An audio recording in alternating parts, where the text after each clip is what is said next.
আমাদের সবচেয়ে বড় ইস্যু ছিল সীমান্ত সুরক্ষা, অবৈধ অনুপ্রবেশকারী। আমরা বিএসএফকে ল্যান্ড হ্যান্ডওভারের প্রক্রিয়া শুরু করেছি, প্রত্যেক দিনই ল্যান্ড দিচ্ছি। এখনো পর্যন্ত আমাদের যে 556 কিলোমিটার জায়গাতে জমি দিতে হবে, আমরা 100 কিলোমিটার মতো জমি হ্যান্ডওভার করে দিয়েছি। তার মধ্যে অগ্রাধিকার ছিল চিকেন নেক এলাকা আমাদের নর্থ বেঙ্গলে। আমরা সিএ এর আওতায় যারা পড়েননি সেই ধরনের অনুপ্রবেশকারী তাদেরকে ডিপোর্ট করার কাজ নিয়ম মেনে শুরু করেছি। একটি আইন ছিল ভারত সরকারের, সেই আইনে ওদেরকে জেলে না পাঠিয়ে সরাসরি বিএসএফ এর হাতে হ্যান্ডওভারের আইন ছিল, অন্য রাজ্যে কার্যকর করেছিল। এখানে এদেরকে জামাই আদর করে জেলে পাঠানো হতো। আমাদের ভাত, আমাদের কাপড়, আমাদের ওষুধ খেত, এরা আরামে ভিতরে বসে থাকতো। এবারে একবারে সরাসরি হোল্ডিং স্টেশন বানানো হয়েছে বর্ডারের জেলাগুলিতে। সেখান থেকে এখন অবধি 4800-কে ওপার পাঠিয়ে দেওয়া হয়েছে। সময়ের সাথে সাথে দেখা দেয় নিত্য নতুন প্রয়োজন, রেডি থাকতে হয় প্রতি মুহূর্ত। তাই এলো ইনোভার, যেন আপনি লাইফে থাকেন রেডি প্রতিদিন।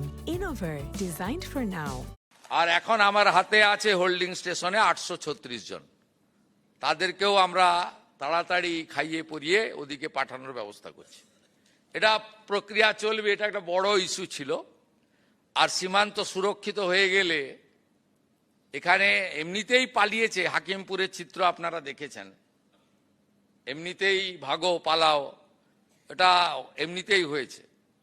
এটা অগ্রাধিকার, নইলে দেশ সুরক্ষিত থাকতো না। বাংলা তো অনেক আগেই ডেমোগ্রাফি চেঞ্জ হয়ে গেছে, আপনারা সবাই জানেন।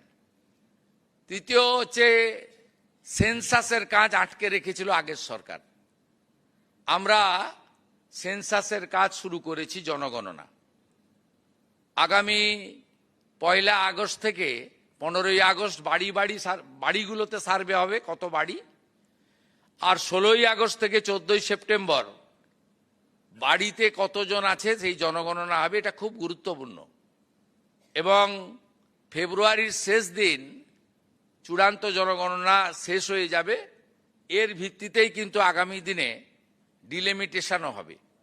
এবারের জনগণনাতে উল্লেখযোগ্য দিক হচ্ছে সেলফ ফর্ম ফিল আপ করতে পারবেন এবং ডিজিটালি করা হবে।